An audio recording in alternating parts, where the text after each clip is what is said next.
మనోళ్లకు ఆట అనగానే ఏమైనా క్రికెటే యాదొస్తుందబ్బా. ఇక ఇప్పుడు ఐపీఎల్ నడుస్తుంది కదా, పొద్దుముక్తే చాలు ఏ ఇంట్లో తొంగి చూసినా టీవీలో గదే ఆట. వాళ్ళు గెలుస్తారు, వీళ్ళు గెలుస్తారు, ఆయన అన్ని కొడతాడు, ఈయన ఇందరిని అవుట్ చేస్తాడని మనోళ్ళే తోపు ఆటగాళ్ళ లెక్క చెప్తారులా. అది చాలదన్నట్టు ఫేస్బుక్లో రాసుడే, వాట్సాప్లో రాసుడే. దేశంలో బొచ్చడి ఆటలున్నాయి, అన్నిటిని ఎంకరేజ్ చేయాలి కదా. గిది గసంటి కార్యమే మళ్ళా.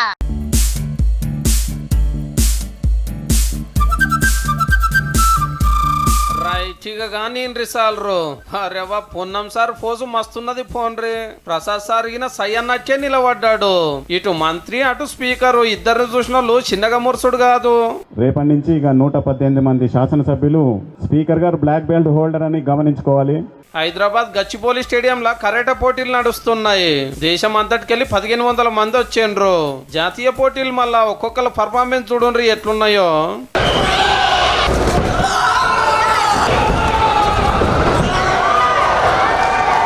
ఇంత మంచిగా అవుతున్నాయి కాబట్టి ఇలా స్పీకర్ ప్రసాద్ సారు, మంత్రి ప్రభాకర్ సారు, పిసిసి అధ్యక్షుడు మహేష్ సారు వచ్చిండ్రు ఎంకరేజ్ చేస్తానికి.